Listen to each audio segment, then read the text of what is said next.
All right, what's going on, guys? Graham, Gius, and Matthews here with WhatCulture.com. Today we're talking to Michael Kingston of Headlocked Comics ahead of Headlocked Tales from the Road Volume 2, coming off Volume 1 just last year. Michael, what's going on, man? Thanks for joining me. Hey, we're just we're in the thick of it, just doing our our little Kickstarter push and trying to make content and comics and just stay awake. Let's get right into it, man. I mean, talking about that, before we even get started, where can people find your stuff? You mentioned the Kickstarter. You're on Twitter. That's where I follow you, Facebook, all the popular social media. So plug it right out of the gate for me. Yeah, all my socials are Headlocked Comic. It's one word. That's our website. Facebook, Twitter, Instagram, YouTube. So I feel like, I don't know, TikTok still scares me. I think that might have been I think Snapchat was probably the line where I got too old for like the new stuff. But TikTok definitely frightens me. I mean, Yeah.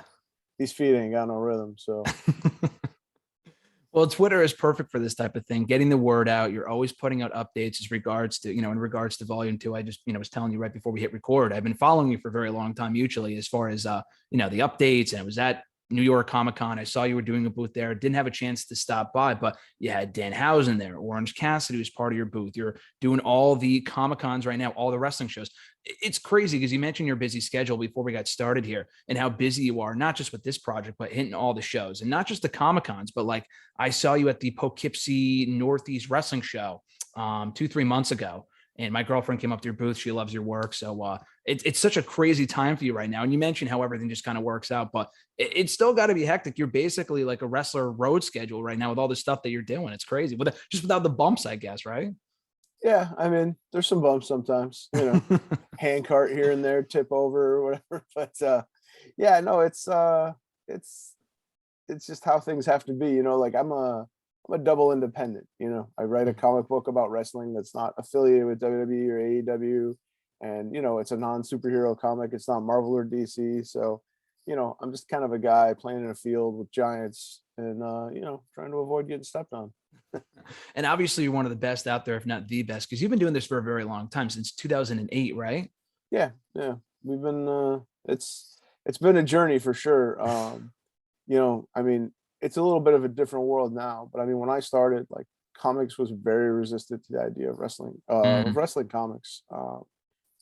Publishers, every publisher that I spoke to turned me down. Some real brutally. I mean, like a dude from a pretty good sized publisher, like literally laughed in my face oh at a my show.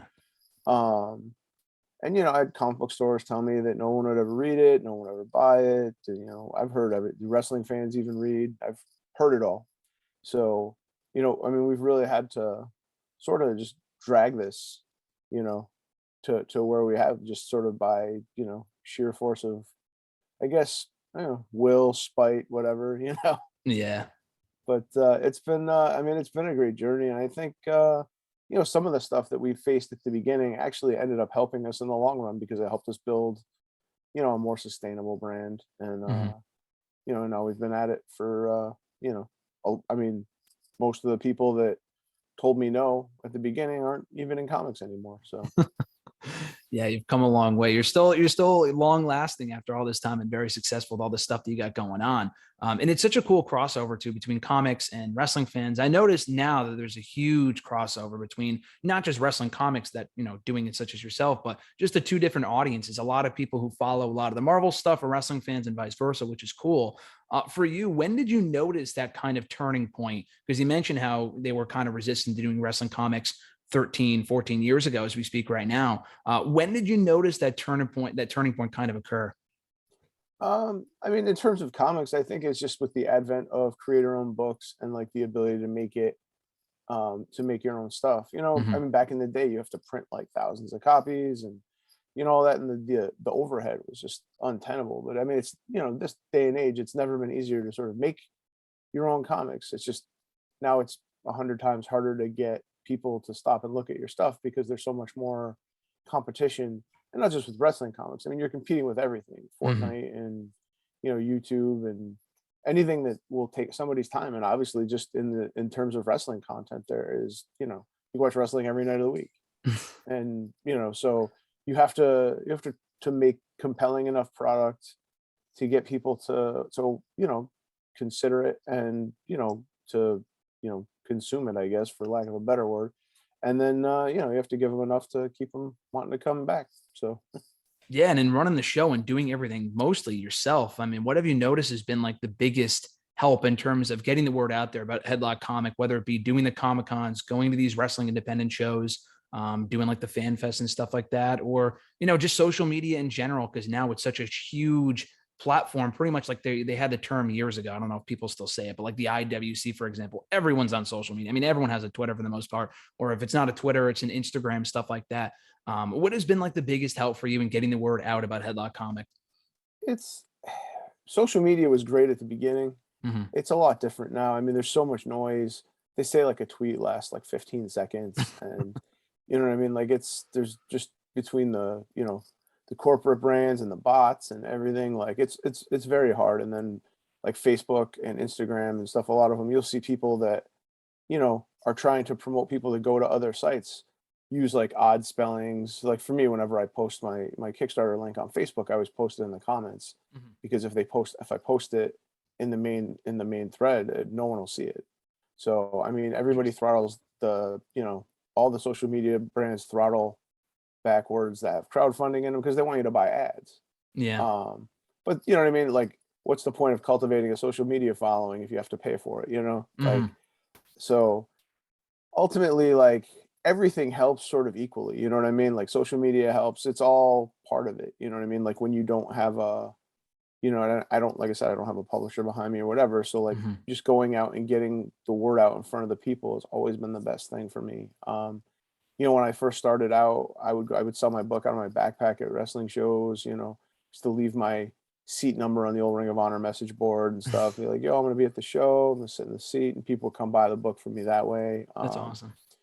Just you do whatever you can. Like, it's guerrilla tactics, I guess, so to speak, when you're when you're fighting the big armada. But that's it's every little bit helps. And it's all fun too, you know what I mean? Like, I love being at Comic Cons, I love being at wrestling shows, and that helps make some of the travel and like lack of sleep, much more palatable. And then obviously this is just, this has been like, my live stream, and probably the great joy of my life is making comics and all the cool things that have happened outside of it. So I mean, you just you just keep doing it. And every once in a while, when it gets to be too much, you think back to the guy that laughs in your face and stuff. Sometimes you need to put a little spite in the gas tank. And, you know, that also works when it gets when the tank's running a little dry. So Yeah, exactly. Whatever gets you more motivated in those, dire days, so to speak. But I mean, would you have ever imagined yourself kind of being in a position now where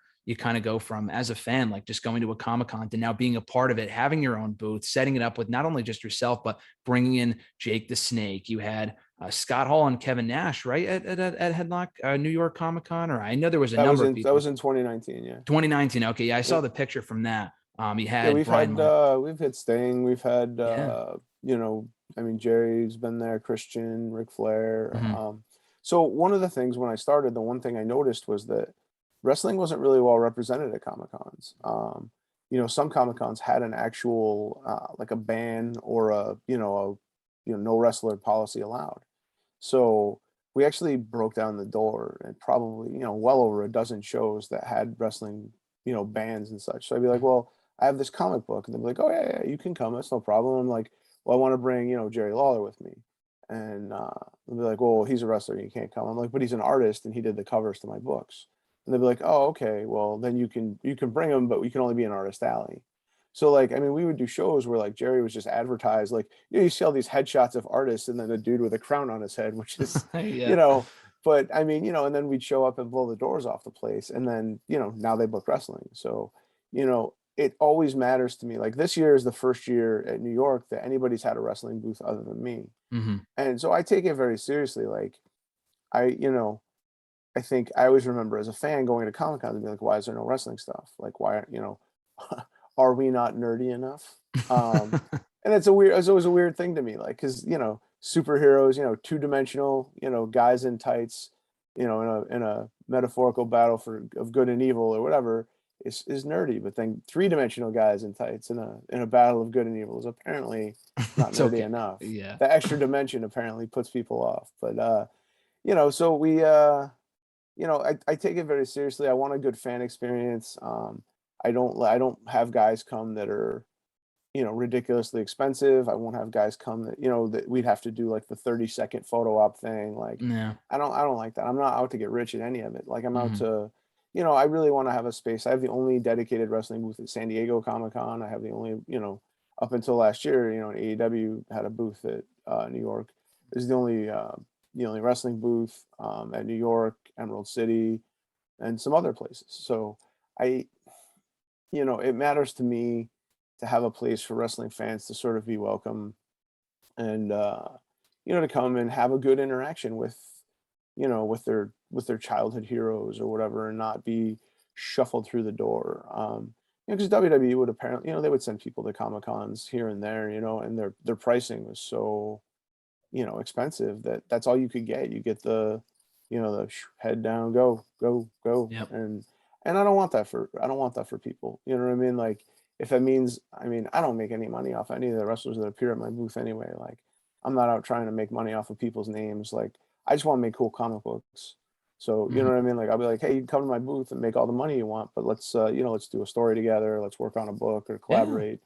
And or at most we'll do like a collaborative art print that's like a comic book wrestling mashup, and whatever, we'll sell that together or something. But you know what I mean? Like I just want to make comics, and I want to have a place for wrestling fans to feel welcome and to have a good experience at the show. And that's been something that I'm real proud of. I feel like for WWE never really sent people out to shows. I Hmm. mean, like in terms of having their own booth, and like a lot of people just wouldn't do it. So like I feel good about having that, being able to do that for wrestling fans. Yeah, and one of the people that you brought in that you've been able to work with on this project on, Tales from the Road Volume 2, that being Dan Housen. I mean, you had the whole thing with him and having the special, not campaign, I don't know if that's the right word, but up until a week ago, you were doing like a special edition of Oh no, Tales we from the still Road, got right? it. Oh, you still got it. Okay. I thought it was up Yeah, until it's last just it's week. just exclusive through the campaign. Oh, okay, okay, okay. The only thing that we had a Halloween, a 24-hour Halloween print that we did with a bunch of Nightmare characters, Undertaker and Abdullah the Butcher and Mankind and the Fiend and Papa Shango and whatever Hmm. like that were, that was pretty cool. That was a 24-hour incentive that we did. But Oh, that's awesome. no, the Danhausen cover is inspired by the movie poster for the first Creep Show, and that's uh, that's available, but you can only get it through the campaign. Like that won't be available, after the campaign anywhere. And we're actually, donating parts of that to him for his recovery. So it Awesome. helps out. It helps out. It helps out Mr. Hausen as well. So I Yeah. knew him like before the makeup, Oh, so it's really? Wow. yeah, I mean just That's I've been cool. in stuff for so long. Like it's so many guys that are doing well now, like Orange Cassidy, like, in a previous incarnation had come to my booth in 2009 in Philly, with Holy some shit. some other Chikara guys. Yeah. Excuse me. And it's just really neat to see people that I've known forever and have been through the same struggles and stuff, to be doing well. Yeah. So many of the guys now that are on top everywhere are guys that I knew coming up from the indies and stuff. They'd see me at shows, and we've worked together on stuff, or want to work together. But it's really cool to see everybody doing well. Yeah, it's really cool. And I mean, a lot of the people are involved with this project as well. I mean, we speak right now on November 4th. It's a week from now, November 11th, that the campaign ends, right? Yes. Okay, so we got 1 week until we're speaking right now. As of right now, as of last night on Wednesday, you just surpassed 300 backers, $19,000, and the goal was like just over 14,000. So you've already blown well past that. I mean, that's got to be cool for you to see that. I mean, you're not even close. I mean, I guess it's a week away, but it's still like it's not like minutes to midnight that you're hitting this goal. You're well past that. And we're still a week out. That's an awesome accomplishment.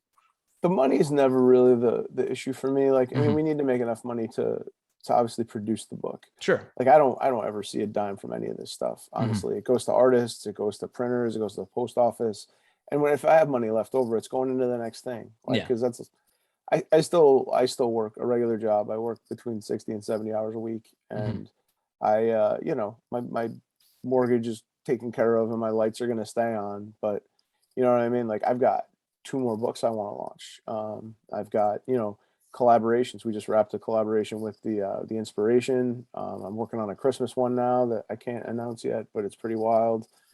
I'm doing a story in February. I'm actually doing a story with Jerry in February that's like an ode to the wrestling journeyman. So we have some really cool stuff coming up, but it's just everything goes into the next thing. But I just want backers. I want people to read what we make. Everything that we do is sort of made with love. You can always tell when something is made for money or something is made out of love. And all the guys that contribute to the series, they all like wrestling and comics, and they're all they all want to do it.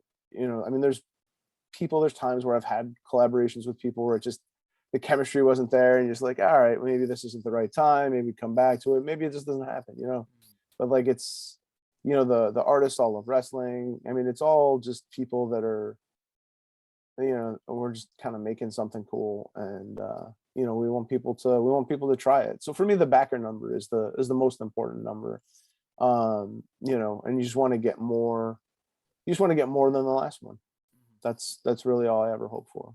That makes sense. That would explain why you're pushing the backer number on Twitter. So that would make sense, and not as opposed to just the money aspect of it. But that would make a lot of sense. Pre-order, really. Yeah, I mean, that's more than anything else. So yeah. Awesome. Well, people can still, back that up now. You got a week left until it ends, until November 11th. You mentioned with the variety of people you've worked with on these projects, including this one. Is there anyone that you've worked with that you didn't know had this artistic, creative side to them? A lot of these people seem like like Jerry Lawler, obviously, it's very well established that he's been involved with the artistic side, has that artist, side to him for a long time now. Anyone that you've been involved with? I mean, AJ Styles was a part of this one. Frankie Kazarian, he's been doing some comic book stuff for a while. That kind of surprised you, or has it all been just kind of expected? The story stuff doesn't surprise me, just because I mean, like, wrestlers to me are natural storytellers. Absolutely, they're telling stories in the ring, they're telling stories in the in the back and in the car in between shows. Like, they're wrestlers. It's just what they do. I mean, just whether they some of them probably don't even realize it, but like, that's essentially what they are. They're storytellers. So like, that part of the collaboration is generally easy, and I look for people, like, being like, sort of, I don't want to say self-made, because obviously a lot of people have helped me along the way, but you know what I mean, just being like a grassroots sort of built from the bottom up kind of thing. Like, I look for people like that. I look for people who do their own thing, so like, and like a guy like Effie or a Danhausen, who kind of came up from nothing, or even a guy like Samoa Joe, who sort of resisted the urge to be a stereotypical Samoan and had a great career, and MVP, who sold his gimmick to WWE, like it's something that nobody else has ever done. Like people like that, like I sort of, target people like that, Cardona and Myers. I mean, is there anybody that's been given less and done more than Matt Cardona? I mean, it's amazing. I have so much respect for, for guys like that. And those are the guys that get it. And those are the guys that make it work. So that part of it doesn't surprise me, but like, some wrestlers have contributed actual art in addition to Jerry, and that always surprises me. We had Fred Ottman, Tugboat Typhoon. He did a piece of art for the Hard Way. Ken Anderson did a piece for the Last Territory Volume 1. Booker T did a piece of art for one of the books. Excuse me. And sometimes it's a collaborative effort with another artist and stuff, but it's interesting. Tony Atlas does art. And he works in pointillism, which to me is amazing, that you have this just giant man hunched over a table making little dots. But I mean, that stuff is the stuff that you sort of find out, like, the wrestlers that have art skills, like, always kind of interest me. Kalen Croft, who was, is one half of the Dude Busters there back in the day. Oh my God. Yeah. That's a name from the past. Yeah. Oh right. So he's he does children's books. Yeah. Well, he's the teacher, right? Now? Yeah. But he draws children's books too, like his own children's books. So he did sort of a children's book style illustration for, a piece of art for us. So that stuff to me is the neat part, when you know what I mean? Like, cause I'm the only person that's asking for this, you know what I mean? And they've got this ability that nobody cares about, to a large extent, or they probably would care about if they, you know what I mean, if they knew.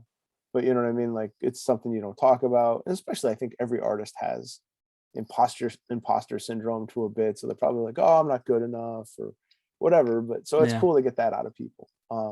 I probably had maybe a dozen artists do a dozen wrestlers doing art for the book. So, and Wow. then Mikel Molapolo, who does the art for the main Headlock book, is a wrestler in New Zealand. And then Doug Hills, who does a lot of my Tales from the Road stories, actually trained as a wrestler and had a real small cup of coffee up here in the Northeast. The guy who did Frankie Kazarian stories, his name's Arias Tavares. He was a trained wrestler in New York City. So we had a lot of people. We have a lot of actual wrestlers contribute art to the book, which I love because so much of what Headlocked is a celebration of wrestling as an art form. Hmm. And so to be able to use actual wrestlers to contribute art to the series is just, I mean, it's the best thing ever to me. I'm sure they can relate to some of these stories too. So that actually works out perfectly. In getting these stories, was it difficult for you at all? I mean, obviously you formed a lot of connections over the course of your, Headlock comic career, or did it just kind of come easy to you? Was there a difficulty, was it hard at all to get to some of these stories or not really? I think the hardest part for me is just sometimes the stories are too big for the space that we have. Hmm. I mean, the some of them are so easy. We did a story with Shane Helms, and I was literally on the phone with him while he was in the hospital, or he was in the waiting room at a doctor's office waiting to get an MRI on his neck because he wasn't sure if his career was over. Wow. And the story, if you think about the story that we put together, like it was, it's is super powerful, and especially once if you know the circumstances behind it. And we, I mean, I think the entire process took 20 minutes. Like I had the entire script written while we were talking, and it just poured right out of me, and it was just Wow. so easy. Um, and some of the other stories are tougher. Like I mean, Mick Foley wrote a prose story that I had to adapt that was way bigger than I had real estate for. Mhm. And it's fine. I mean, it's you make it work. I mean, a story is a story, so sometimes you have to pare down some elements and Yeah. stuff and whatever. And that's what I bring to the collaboration more than anything else is the sort of adapting it to a comic book style story. Mhm. But for the most part, I come with when we sit down to figure stuff out, I come with ideas. You try to sometimes people have very specific ideas. Jess and Cass had the story we did for next month is a got a kind of a Nightmare on Elm Street vibe to it. It's a body horror type story, and also the longest story we've ever done. But they had some Wow. real specific ideas about what they wanted done, and they were a really fun collaboration. They pushed it in ways that I wouldn't have, Mhm. and it ended up being the thing that put it over the top. You just find that moment when everything sort of clicks into place, and that was a fun one. And I'm excited for people to see it, and I know they are too. So it's a different process with everybody, but Mhm. it's the most fun to be able to sit down with people that you respect and like create something. So Yeah, that's got to be an amazing process just to hear these stories. I mean, have these people on the phone and then kind of transcend it into art form has got to be incredible. This is volume 2, of course. Was there anything you learned from the volume 1 process that you wanted to apply to volume 2? Any lessons learned or feedback, or was it kind of just the same thing with different people? I mean, we've been doing it. I mean, these are just collected editions, but so a lot of some of the stories have come out, in years past. Some of them are bonus stories from old Kickstarter books. Hmm. We had done before WrestleCrate. We put some of the books out through WrestleCrate, and then the previous iteration of WrestleCrate was WrestleCrate USA, Hmm. and that's where we started. And we had done, more like ashcan style books. So like the Jeff Cobb story that's in this, we had done back then. The Cardona and Myers and the Thunder Rosa story and the Crime Time stories were stuff that we did with Wrestle Pro Wrestling Crate. So I mean, I've actually been doing this for a while. It's just you want to find the right tone. Like you want a mixture of tones. You know what I mean? You don't want all the stories to be serious or all the stories to be funny, and then you sort of want a mixture of companies represented and a mixture of voices, whether it be you know gender, race, age of or experience level. You know what I mean? You don't want all rookies, you don't want all veterans. You just want to try to find that nice blend of stories and voices and whatever. And I think we've got so much stuff to pull from that I think we do a pretty good job of that. Yeah, I mean, this project has, I mean, it's a who's who when you look at who's involved within the stories that are going to be read when people check out this comic with volume 2. Is there anyone, are you already looking forward? I mean, you mentioned the other projects that you have coming up with the inspiration one and the Christmas one that you said you haven't announced yet. Are you already looking forward? I mean, obviously volume 2 is still underway right now. Do you already have ideas for a volume 3 that could make volume 2? By the end of June, I'll have enough content for 4 volumes. Oh, wow, So, that's crazy. I mean, we've got a lot of stuff that hasn't been collected, some stuff that's been out, some stuff that's in the works. I mean, my biggest enemy is always the clock. I mean, especially now with the landscape being what it is, people are under contract, and then you might have like a little 90-day window to try to get at somebody, and then they're under contract somewhere Mhm. else, and and sometimes I can skirt that. Some people are cool about it, some people aren't. I mean, I've definitely done stories with people that have been under contract. And sometimes, I don't know, like some of that, I guess, is probably its own story in and of itself. Yeah. Just the You can the make a volume the, with that alone. Yeah.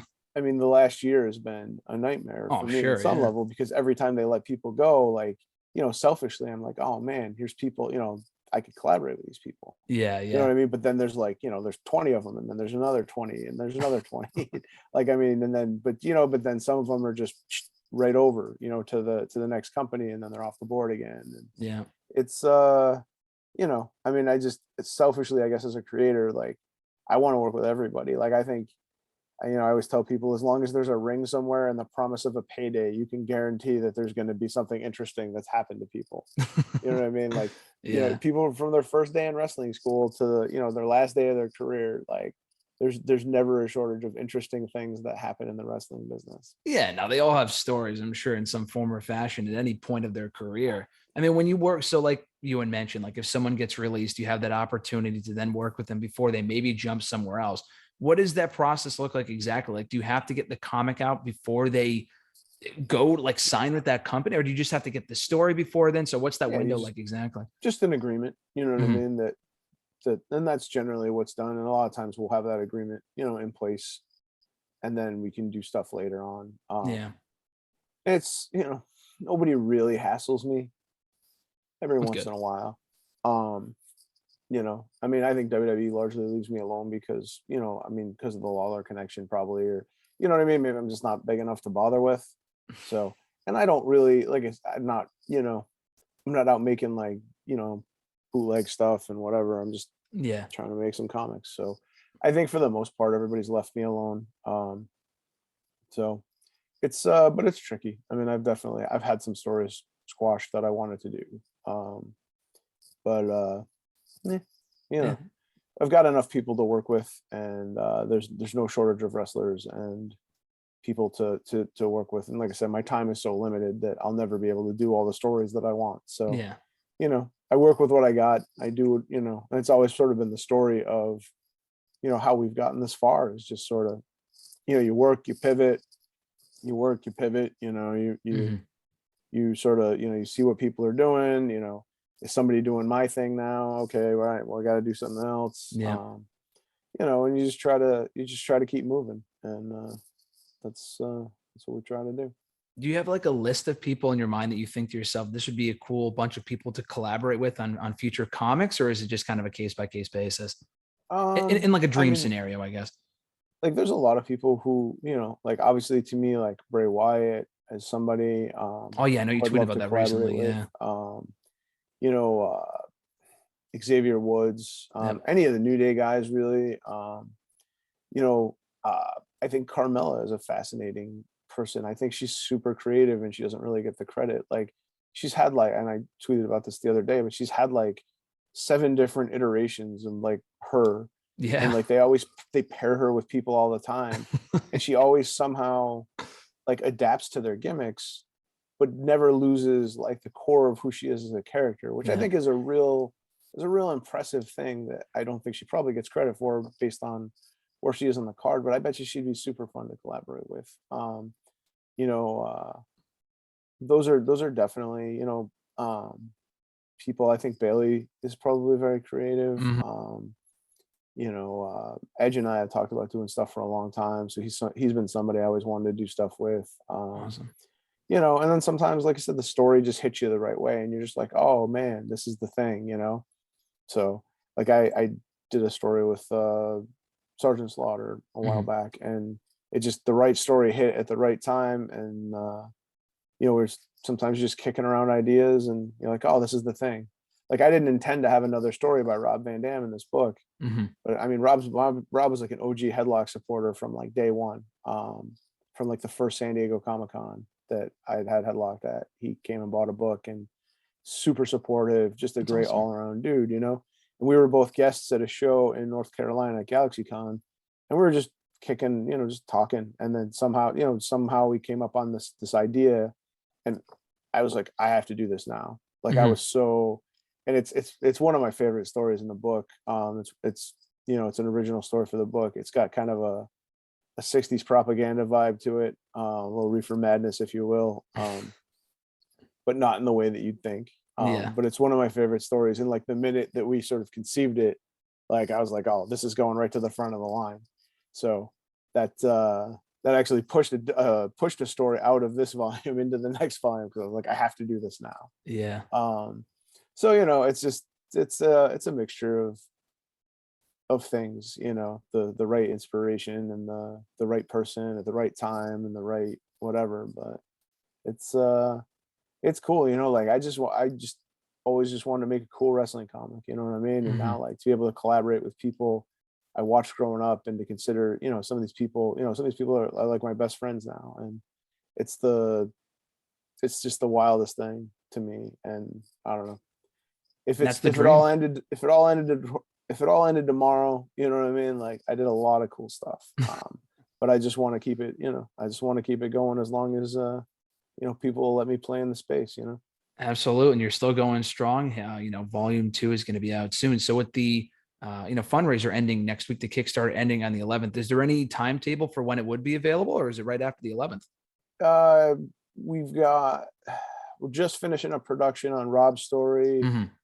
and uh, there's several tiers in the book where you can be drawn in. You're drawn onto the cover, and then we do a pinup. We make you a character in the book, Oh, that's which is one of awesome. the things I love. Is that, you know, I mean, so many people. It's like our most popular tier. It's also our most expensive tier, and Mhm. it goes right away. But like for me, it's the best to be able to sort of allow people who've helped us at the highest levels when we need it the most, like to sort of bring them in and make them a part of the series, like visually. You know, we'll build a little backstory around them and sort of insert them into the universe, and you know, make them a character or a promoter or whatever. And so you know, so we'll have a couple of pages of that. I mean, all the other stories are done and produced. It's just the you know, those 4 pages have to be done, and then it goes to the printer. So it shouldn't be too long. I put January on as a goal just Mhm. because you know, holiday shipping and everything, supply chain stuff is tight. So Yeah. I just built in a little fluff work, but I really hope to have it to people in people's hands before the end of the year. That'd be perfect right before Christmas. Yeah, yeah, absolutely. That'd be perfect. I think there's like this whole, I mean, maybe I'm wrong, but I've heard from other places like they have this whole shipping thing going on right now with the Yes. delays and whatever. So that's, I It's mean, what I do in my it's what I do in my, you know, my regular job there is you go. logistics and stuff. So there's just That's wild. there hasn't been enough truck drivers for years. Yeah. And it's just it's only gotten worse. And then there's so many ships that backed up during COVID that are just Yeah. stuck at the port, and they just don't have enough drivers. So, Yeah. you know, it's a tricky thing. You know, they'll Yeah. do whatever they can to not pay people more money. They'll just be like, oh, we can't do this, you know. Yeah.